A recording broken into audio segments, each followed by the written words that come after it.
नमस्कार दोस्तों। इन ऊंची ऊंची दीवारों को देखकर किसी को भी लगेगा कोई किला है। बड़े बड़े गेट और ऐसे गेट राजस्थान में मैंने कई जगह ऐसे गेट और ऐसी ऊंची दीवारों के भीतर किला देखा है। राजे रजवाड़ों का किला। इस देश में राजे रजवाड़े अब हैं नहीं।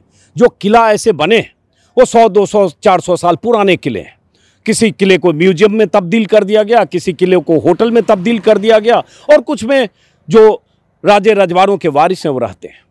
लेकिन जब मैं कल यहाँ आया, सिरसा जो हरियाणा की एक इलाका है, जिला है, तो मैं इधर से गुजर रहा था तो देखा विशाल ये महल, चारों तरफ से ज़बरदस्त ऊंची ऊंची दीवारें और आगे बढ़ने पर दिखा बीच में महल का डोम।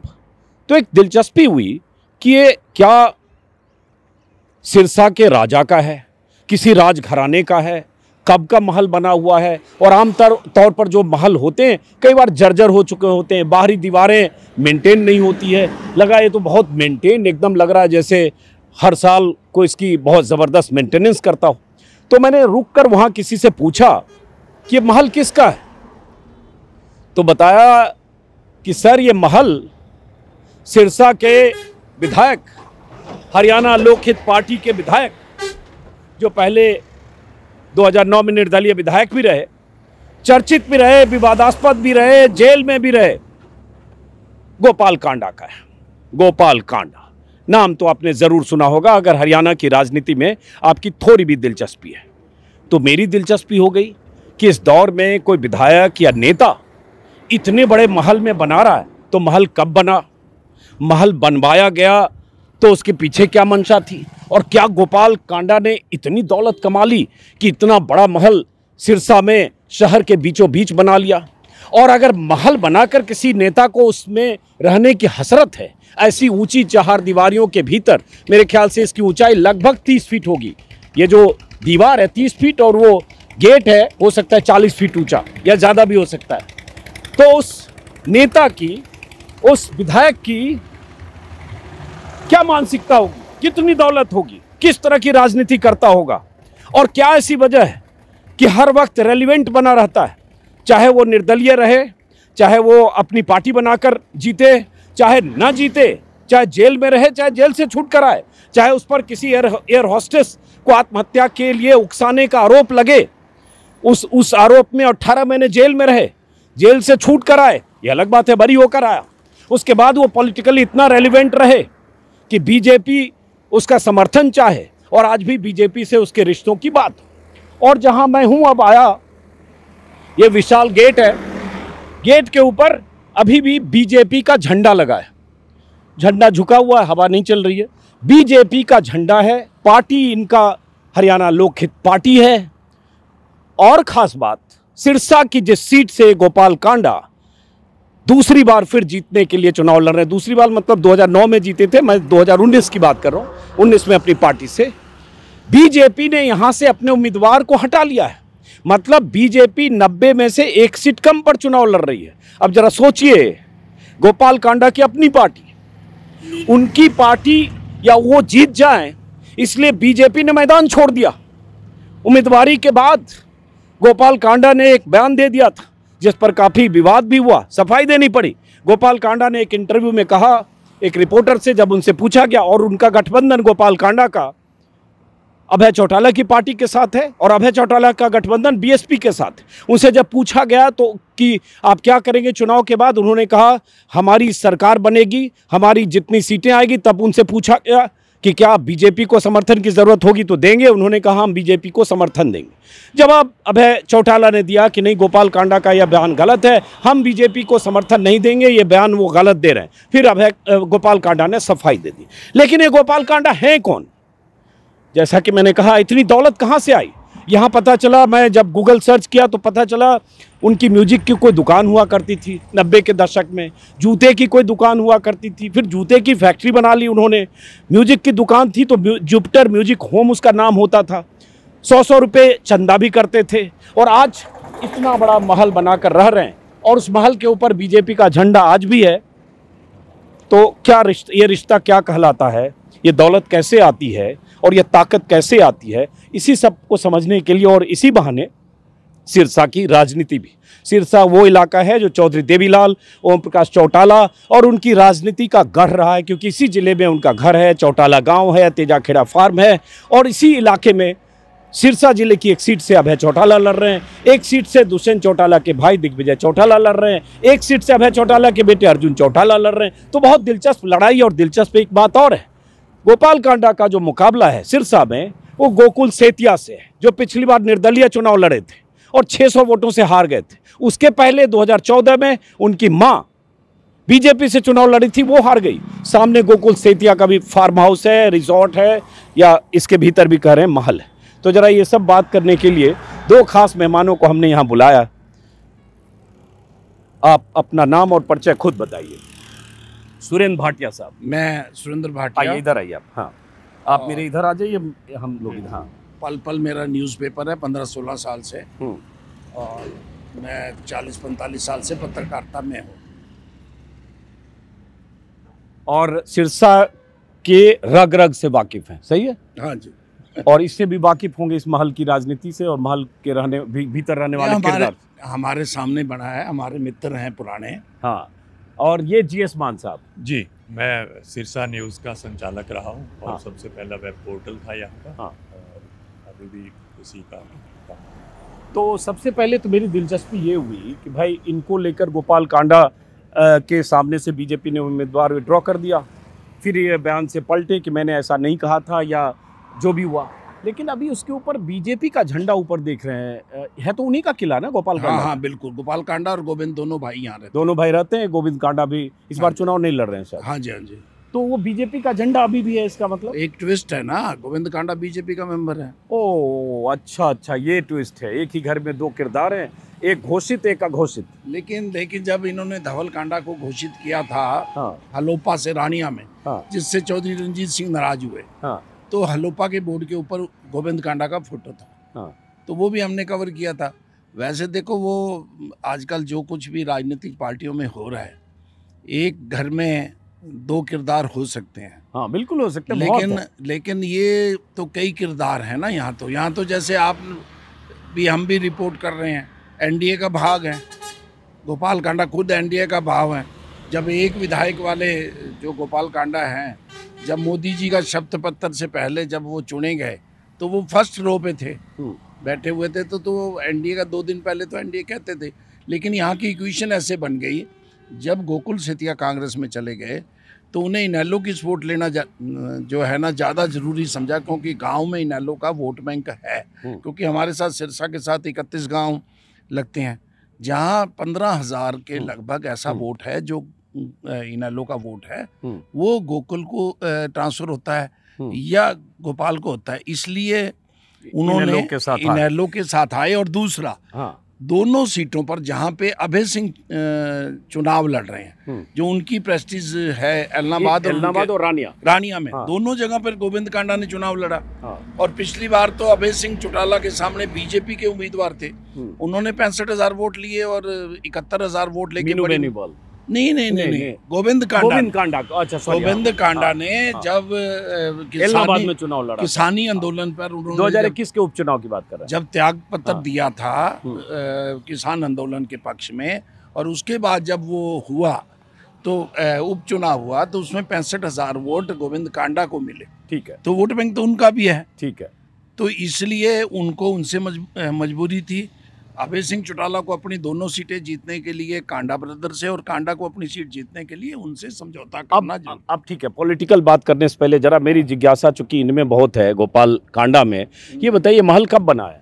कुछ आइडिया? ये है 15-16 साल से। 15-16 ये 2004 में जब चौटाला साहब मुख्यमंत्री थे, तो उन दिनों ये महल बना था। तो महल में गए अंदर आप? नहीं, आते जाते रहते हमारे तो मित्र हैं। अंदर जो बाहर से जाते हुए दिखता है, बड़ा सा डोम है, और जैसे होता है महल में, तो नहीं है। अच्छा, मतलब सबसे बड़ा मकान माना जा सकता है, और इस इलाके का, पूरे इस इलाके का सबसे बड़ा। कई एकड़ में है क्या? नहीं है, 4-5 एकड़ में, 5 एकड़ में महल है।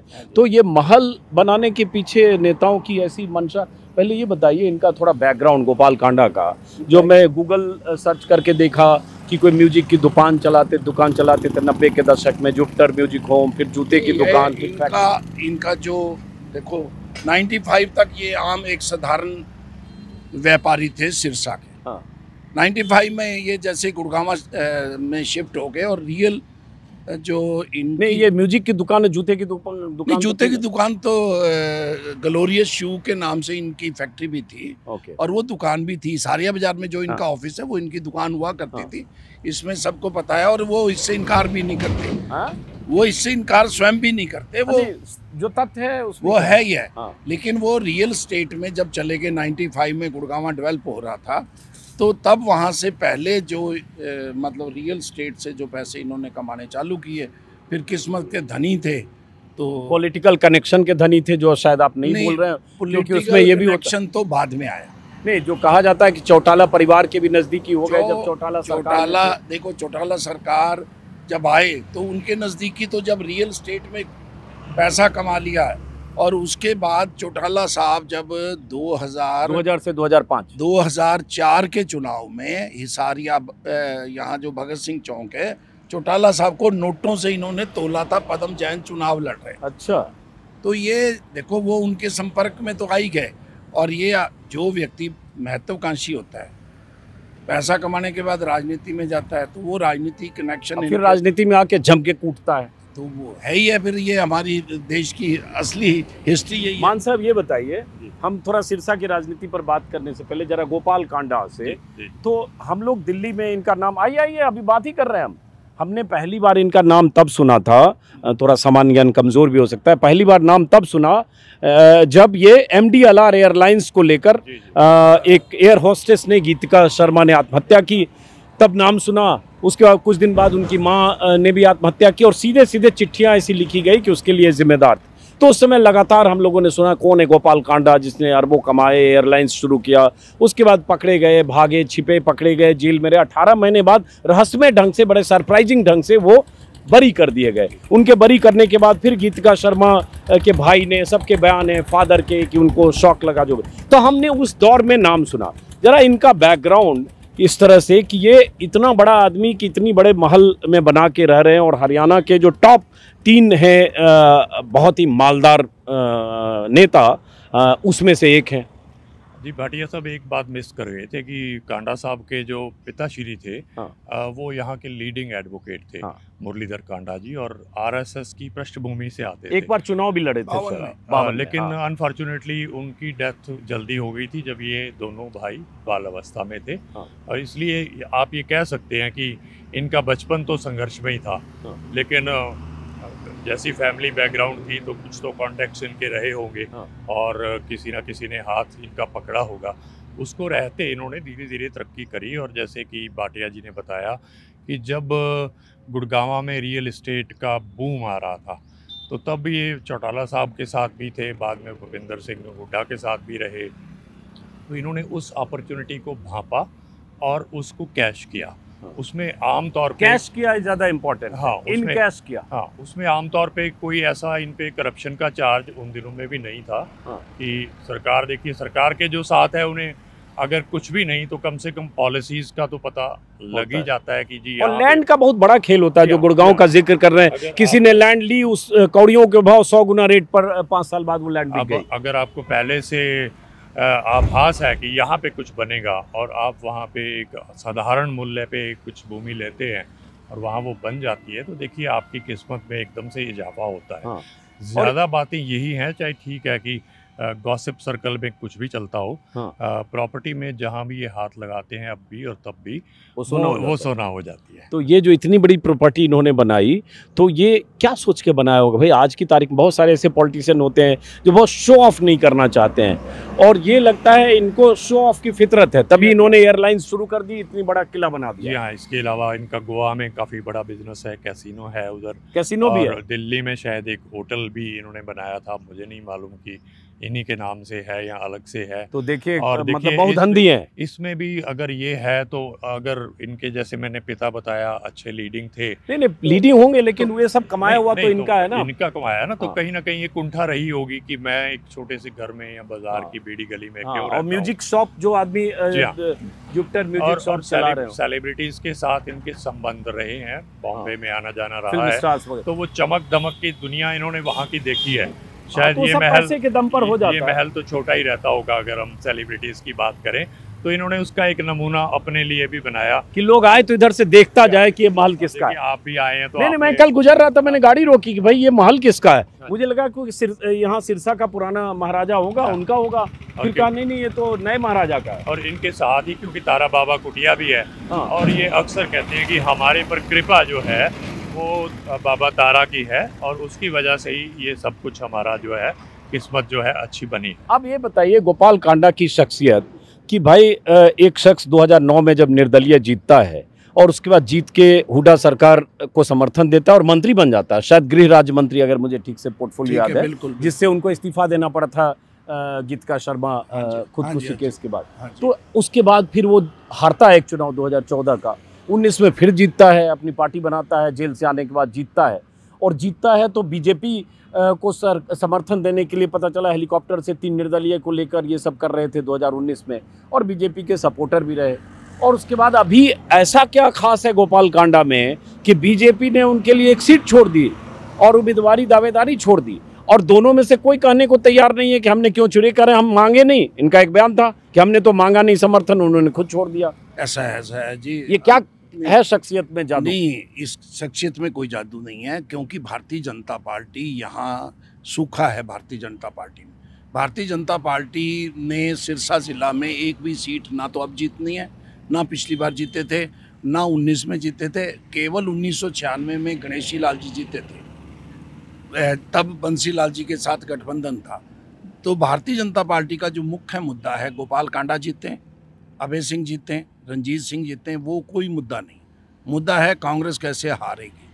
तो ये बात जो जिन लोगों ने, ये चाहे समर्थन की बात कहें या ना कहें, जिस कैंडिडेट ने, रोहतास जांगड़ा ने नाम वापस लिया, उनका भी यही कहना था भी हमारा मकसद कांग्रेस को हराना है।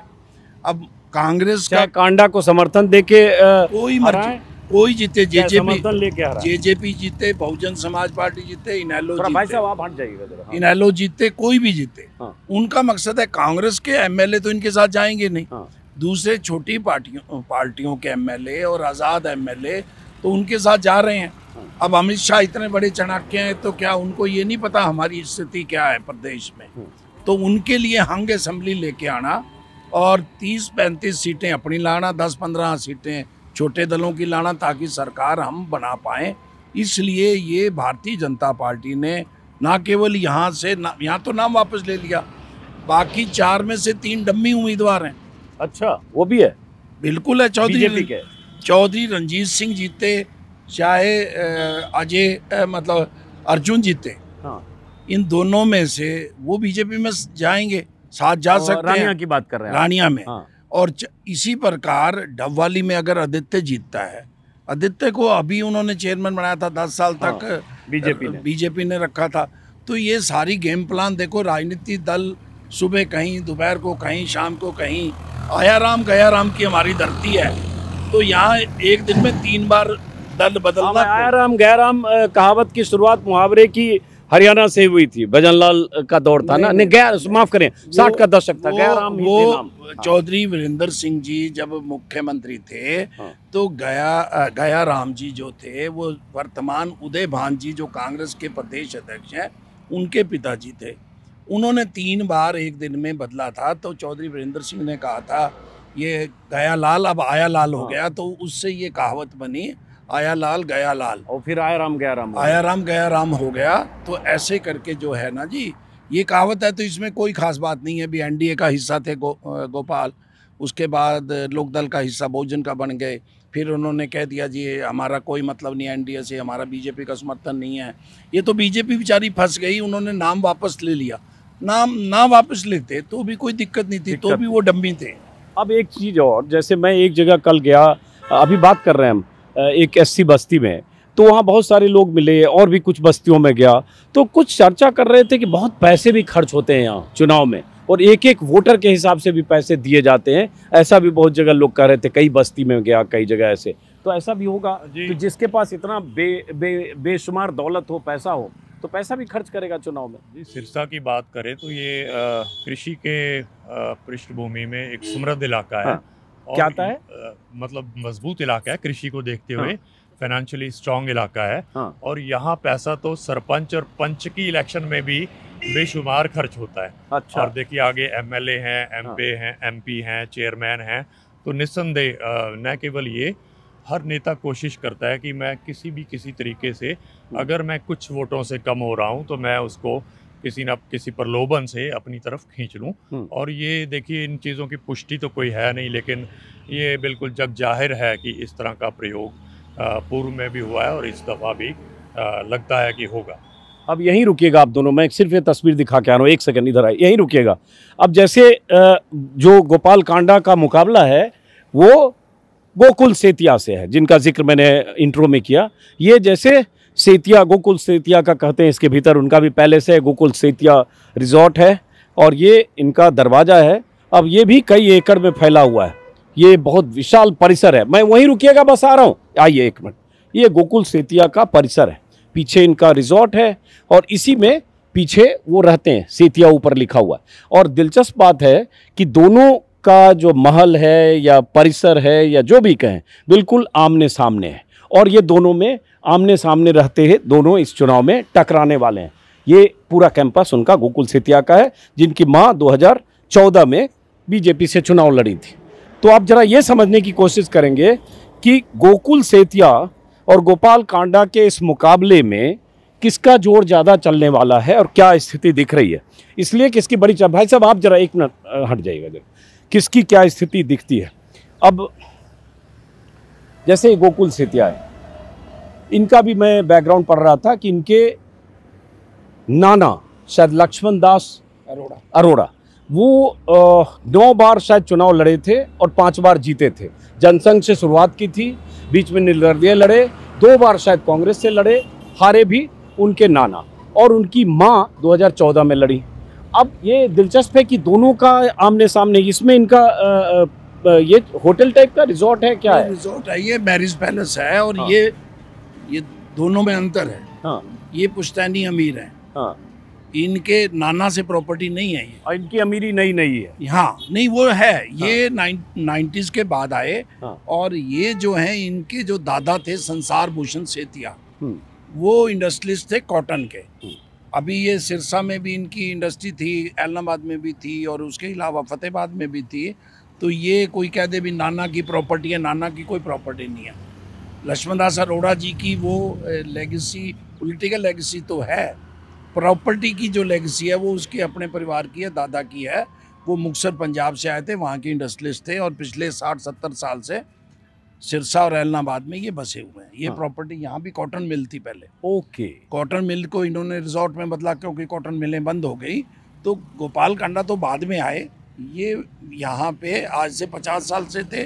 गोपाल कांडा 30 साल पहले यहाँ। ठीक है, तो अब ये दोनों आमने सामने हैं, दोनों के महल, रिजॉर्ट और जो भी कहें, अब दोनों चुनाव मैदान में भी आमने सामने हैं। तो उसमें क्या स्थिति दिख रही है? स्थिति तो 2019 के चुनाव देख रहे हो ना, 602 वोटों से आ रहा गोकुल और कड़ा मुकाबला था और निर्दलीय होके और वो लक्ष्मण दास के। यहाँ एक आपको जातिगत आंकड़े भी समझने होंगे। यहाँ पंजाबी वर्सेस बनिया ये चलता आया है। और लक्ष्मण दास जी अरोड़ा एक बार नहीं 6 बार कांग्रेस से लड़े चुनाव। एक बार जनसंघ से जीते, एक बार इंडिपेंडेंट जीते, 3 बार कांग्रेस से जीते और 2 कांग्रेस के चुनाव वो हारे। 9 में वो कांग्रेस से गोपाल कांडा से हारे और 14 में वो जब आया तो इनकी बेटी वो शामिल होगी, क्योंकि उनको ये लगता था अभी भूपेंद्र सिंह हुड्डा ने यहाँ आके ये कहा था गोपाल मेरा मित्र है। 14 में इसका इनको गुस्सा था और ये बीजेपी में चले गए। बीजेपी ने इनको टिकट दी, वो हार गए। उन्होंने उस समय मक्खनलाल सिंगला लोकदल से जीते थे और वो भी शराब के व्यापारी थे, वो भी पैसे के दम पे जीते थे। वो गोपाल कांडा से जीते थे और 30 नंबर पे ये आए थे। तो ये तो उनका हो गया। और जब पिछली बार मुकाबला था, इस बार कांग्रेस के उम्मीदवार हैं। और तो अचानक कांग्रेस में आए एंड वक्त पे? नहीं, अचानक कांग्रेस के साथ सारा परिवार रहा है, सारे परिवार से संबंध रहा है और कांग्रेस भी चाहती थी ये कांग्रेस में शामिल हुए और ये भी चाहते थे। और राजा वड़िंग जो है MP लुधियाना से, वो इनके क्लासमेट हैं, वो भी मीडियम बने और इन्होंने चाहे यहाँ इंडिपेंडेंट थे, राजा वड़िंग के चुनाव में जाके मदद करी वहाँ पे। तो अब क्या लग रहा है इस बार चुनावी मुकाबले में? इस बार देखो कड़ा मुकाबला तो होगा, लेकिन गोकुल का अपर हैंड। आपको क्या लग रहा है? इधर जी, बिल्कुल। जब ये इलेक्शन शुरू हुआ था तब कुछ अलग स्थितियां थी और गोपाल कांडा जी का अपर हैंड लग रहा था, लेकिन जो कल परसों से जो परिस्थितियां आपने कवर भी की हैं, जो एकदम थोड़ा इधर आ जाइए, एक्चुअली थोड़ा इधर आ जाइए। थोड़ा मैसअप हुआ है, जो बयानबाजी हुई है, उसके बाद उसका डिनायल भी हुआ है, उस सब का बेनिफिट जो है डेफिनेटली गोकुल सेतिया जी को मिल रहा है। और आज के दिन जो आंकलन है वो ये है कि गोकुल का सेतिया एज एन अपर हैंड, और वो काफ़ी अभी लीड उनकी शुरू हो गई है।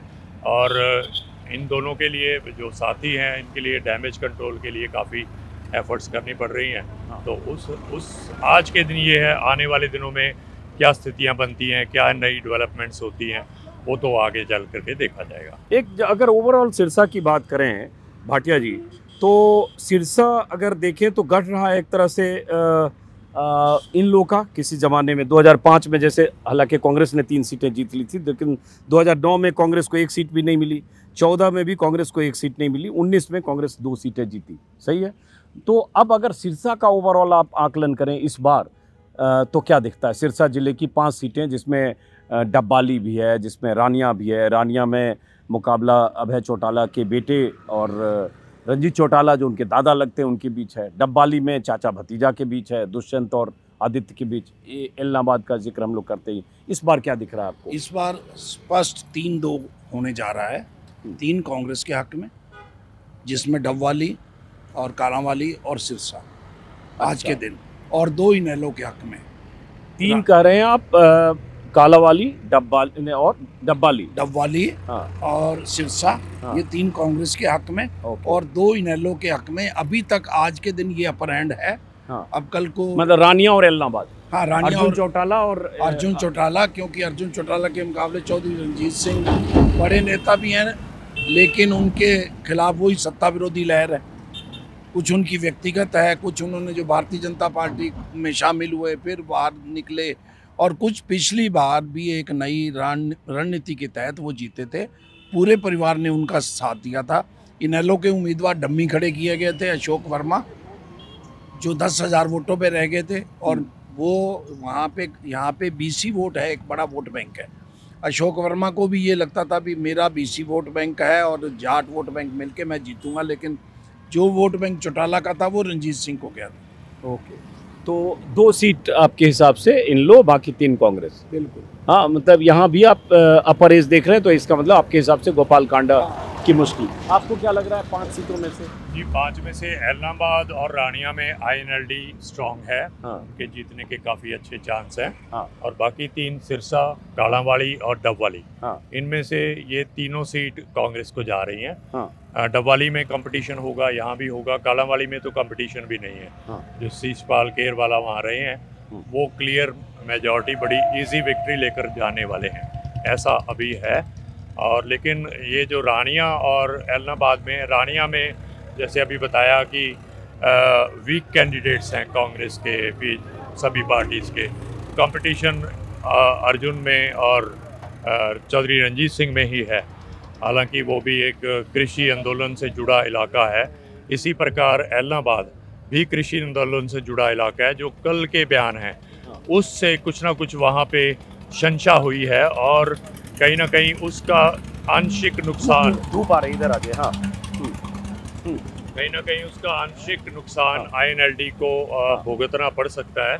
ये देखना होगा कि कितना स्पष्टीकरण चौधरी अभय सिंह दे पाते हैं, और कितना वो क्लैरिटी से ये अपने आप को इस मैसअप में से निकाल पाते हैं कि मैं बिल्कुल इन लोगों से जुदा हूँ।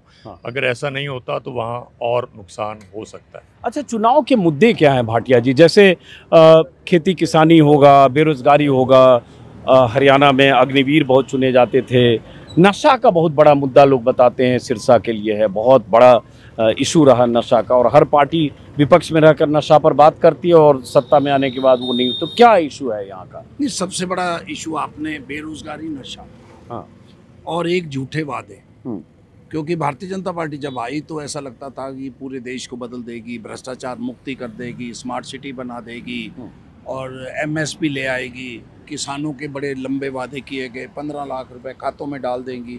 तो भारतीय जनता पार्टी का एक जो हरियाणा में खास तौर पे, क्योंकि पूरे देश में तो मोदी जी की एक परसेप्शन पिछली बार बन गई थी, तो आएगा तो मोदी ही, लेकिन इस बार ये जो मुद्दे हैं स्थानीय मुद्दे, अग्निवीर भी मुद्दा है, बेरोज़गारी मुद्दा है, 2 लाख सीटें आपके पास खाली हैं, आप उनको सरकारी नौकरी नहीं दे रहे।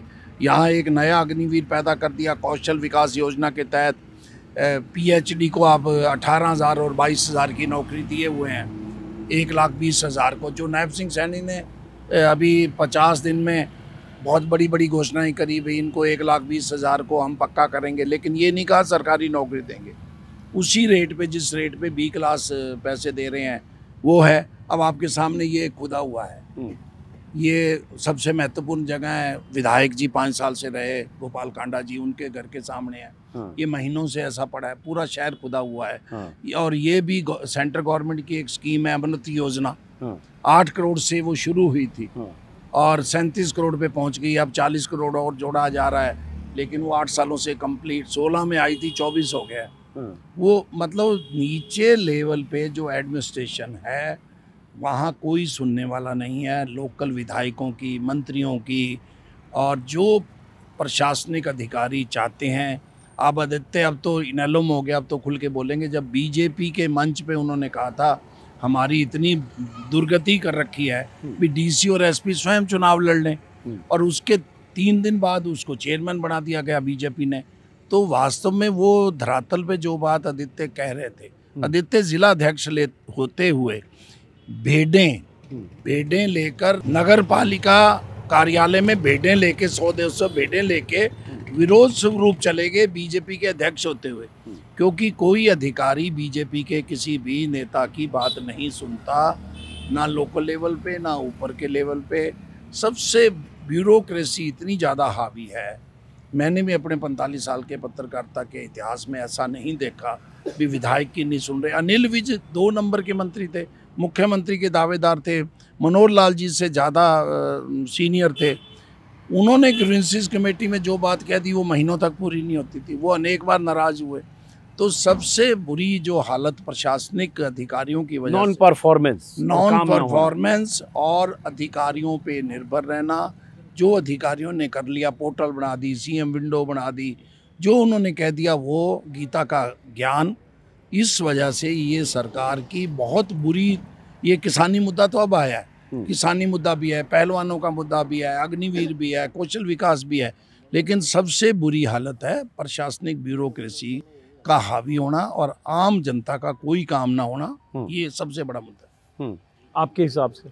जी, आप अभी भाटिया जी रुकिएगा 5 मिनट। अनएम्प्लॉयमेंट की बात तो इतनी बड़ी है कि आप अब घूमते जा रहे हैं तो आप देखेंगे कि गांव हो या शहर, +2 के बाद बच्चे पढ़ाई छोड़ करके विदेश जाने के लिए आइल्ट्स और ये चीज़ें करते हैं, जो पंजाब से होता था काफ़ी। और हरियाणा में अगर आप आगे भी जाएंगे तो आपको यही दिखेगा। जो लोग पहले कुछ ऐसा हंसते थे कि ये पंजाब के लोग विदेश क्यों जा रहे हैं, अब वहाँ के बच्चे भी यहाँ पे इतने निराश हैं कि वहाँ ठीक है, अगर विदेश में जा कर के लेबर भी करेंगे तो वो डिग्निटी वाली होगी। तो ये देखिए, अनएम्प्लॉयमेंट की ही तो वजह है कि पढ़ाई जैसे पीएचडी को 22,000 मिल रही है और उसका खर्चा कितना आया होगा पीएचडी करने में और कितने साल उसके व्यर्थ गए। इसलिए ये बहुत बड़ा मुद्दा है। अग्निवीर थोड़ा सिरसा में कम है क्योंकि यहाँ से इतने जवान भर्ती नहीं होते जितने बाकी के हरियाणा से होते हैं।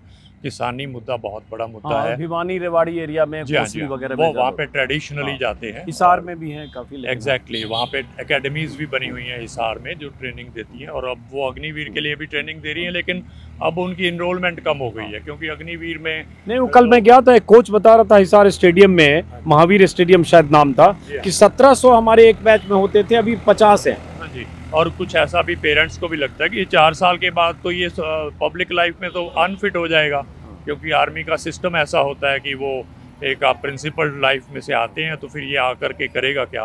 वो भी डिस्करेज कर रहे हैं और बच्चे खुद भी 4 साल को लेकर के पीछे हट रहे हैं। और दूसरी बात जो है पोर्टल्स की बात, पोर्टल सबसे पहले एक्सपेरिमेंट हुआ था फार्मर्स पे और फार्मर्स ने हो हल्ला किया तो जो हमारे अर्बन मित्र थे उन्हें लगता था कि एक बहुत बढ़िया एक डिजिटल सिस्टम बन रहा है तो इसको ये फार्मर इसका भी विरोध क्यों कर रहे हैं। लेकिन जब प्रॉपर्टी आईडीज़ बनी, फैमिली आईडी बनी और शहर के लोग भी उसकी चपेट में आए और वो उसको कुछ भी नहीं कर पाए तो शहर में भी उसको लेकर के डिजिटल सिस्टम को निराशा है। ये नहीं कि वो कॉन्सेप्ट बुरा था, उसकी इम्प्लीमेंटेशन बेकार थी और वो हाइब्रिड सिस्टम नहीं बनाया गया। जैसे बैंक्स ने 92 में लेजर भी रखे थे और कंप्यूटराइजेशन भी किया था, इन्होंने इसे प्योरली डिजिटल कर दिया कि आप ऑफिस में जाके तो कुछ करवा ही नहीं सकते।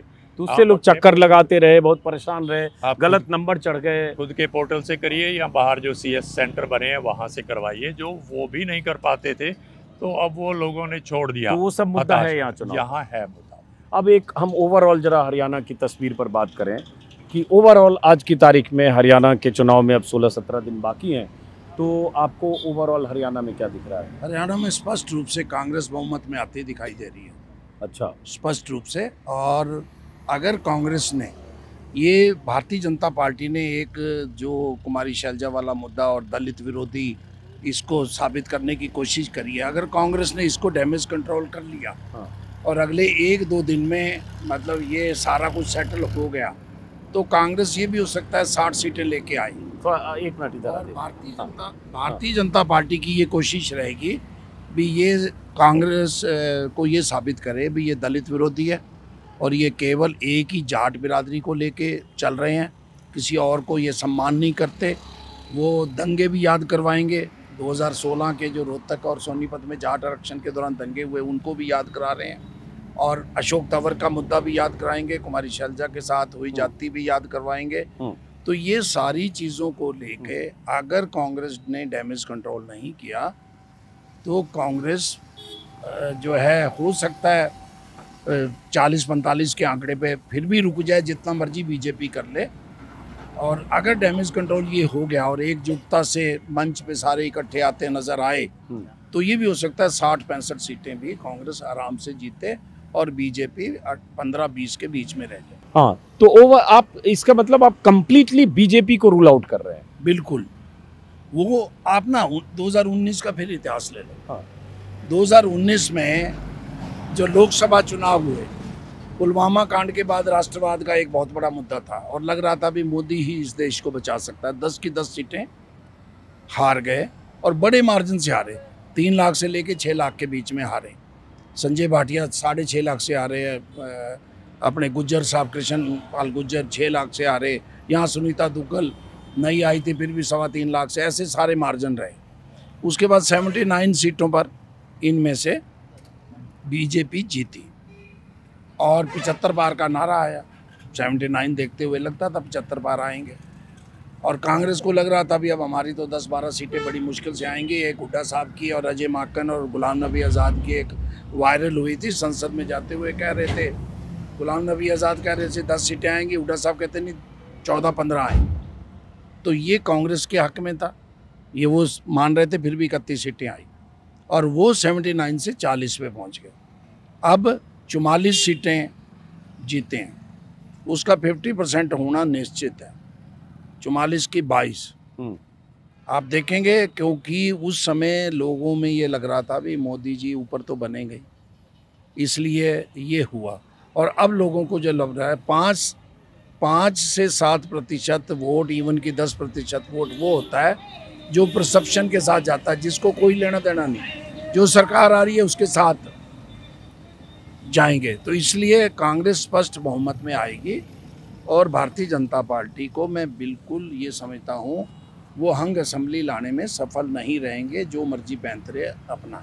अब यही आखिरी सवाल, आपके हिसाब से, जैसे इन्होंने तो बता दिया कि इनके हिसाब से, सुरेंद्र भाटिया जी के हिसाब से कांग्रेस क्लियर मेजोरिटी में आएगी, बीजेपी किसी सूरत में, सरकार तो छोड़िए हंग असेंबली की स्थिति में नहीं, जो इनका आप क्या आपका विश्लेषण? जी, मैं उनसे सहमत हूँ। और लोकसभा इलेक्शन के बाद जो हमारे शहरों में वोटर थे वो एकदम उनमें स्विंग आया है टुवर्ड्स कांग्रेस। पहले वो बीजेपी से ही जुड़े थे, क्योंकि उन्हें लगता था कि जो लोकसभा में बड़ी विक्ट्री लेकर आएगा वही हरियाणा की असेंबली में विक्ट्री लेकर आएगा। लेकिन वहाँ कमज़ोरी आने के बाद उन्हें लगता कि ये ऐसा भी अभेदनीय किला नहीं है बीजेपी का लोकसभा में, और हरियाणा में भी चेंज लाया जा सकता है। और आप हरियाणा घूमेंगे तो आपको ये भी लगेगा कि जैसे 2019 में एक नारा चलाया करते थे कि एवरीवन इज़ अगेंस्ट मोदी, तो इस बार जो every political outfit of Haryana is against Congress, उसका कहीं ना कहीं डायरेक्ट इनडायरेक्ट फ़ायदा होता है। और दूसरी बात जो है ना, जो पहले होती थी कि परिवार की वोट इकट्ठी है,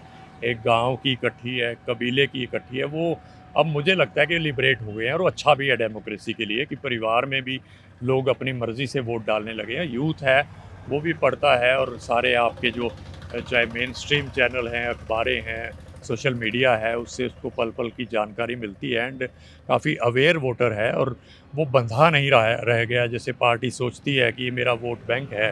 अब वो वोट बैंक टूट चुके हैं और अब लोग मुद्दों पर आ गए हैं। जैसे अभी आपको कई मुद्दे गिनाए, अग्निवीर है, किसान मुद्दा है, पहलवान है, अनएम्प्लॉयमेंट है, मिस गवर्नेंस इन हरियाणा जिसे सुशासन बोला जाता था। पूर्व मुख्यमंत्री लगातार डिनाइल करते रहे कि ये लोग ऐसे ही बोल रहे हैं। जो भी कोई उन्हें क्रिटिसाइज़ करता था उसे अपोजिशन का ठप्पा लगा देते थे, चाहे वो उन्हें भले के लिए ही बता रहा हो कि देखिए यहाँ गलतियाँ हैं। उनकी पार्टी ने जब कुछ किया, जैसे उन्होंने आदित्य चौटाला जी का बताया, तब भी वो नहीं जागे। फिर अंत में उन्हें बदलना पड़ा, और बदलने के बाद भी समय इतना कम रह गया कि वो कुछ सुधार नहीं कर पाए, केवल घोषणाएं कर पाए। और इसे पूरा हरियाणा समझता है, और इस वजह से क्लियर विक्ट्री आने वाली है कांग्रेस की, ऐसा लगता है। चलिए, बहुत बहुत शुक्रिया। एक सवाल जाते जाते मुझे ध्यान है, एक इंडियन एक्सप्रेस और कुछ अखबारों में छपा था कि गोकुल सेतिया की दोस्ती किसी ज़माने में लॉरेंस बिश्नोई वगैरह से हुआ करती थी, तो वो बहुत सोशल मीडिया में वायरल हुआ। देखो, उसकी स्टडी के टाइम पंजाब यूनिवर्सिटी में कहीं कोई हो तो, लेकिन सिरसा में हमने नहीं देखा। सिरसा में नहीं देखा। वो सोशल मीडिया पे जो चीज़ें आई हैं, इंडियन एक्सप्रेस में जो चीज़ आई हैं, मीडिया में अवश्य आई हैं। और जब ये भी याद तब आया इनके विरोधियों को, जब कांग्रेस पार्टी में शामिल हुए तो कुछ फ़ोटो उन्होंने वायरल किए, और वो उसने शायद डिनाई भी नहीं किया कि अभी स्टूडेंट के टाइम में कौन क्या होता है और क्या बनता है वो नहीं कह सकते। तो ये हो सकता है, बाकी ऐसी यहाँ लोकल गतिविधियाँ हमने नहीं देखी। चलिए, बहुत बहुत शुक्रिया दोनों खास मेहमानों का, सुरेंद्र भाटिया साहब और जीएस मान साहब। सुबह सुबह हमारे बुलाने पर आप आ गए, और हमारी दिलचस्पी इस किले के बारे में जानने की भी थी, और इसके अलावा जो सिरसा और आसपास की जो सीटें हैं उन सीटों पर क्या तस्वीर बन रही है। तो जो इन्होंने कहा आपने सुना, इन दोनों के मुताबिक क्लियर कट कांग्रेस सरकार में आती दिख रही। सही करो आप ही के हवाले से। अब उसके बाद 5 अक्टूबर को वोट हैं, 8 अक्टूबर को गिनती, तो असली तस्वीर तो उस दिन आएगी। फिलहाल इंतजार कीजिए। और सिरसा के बाद मैं किसी और इलाके में लगातार हरियाणा के अलग अलग ज़िलों से, अलग अलग विधानसभा क्षेत्रों से चुनावी कवरेज और ऐसे खास मेहमानों से बातचीत मेरे YouTube चैनल पर आप देखते रह सकते हैं। फिलहाल नमस्कार।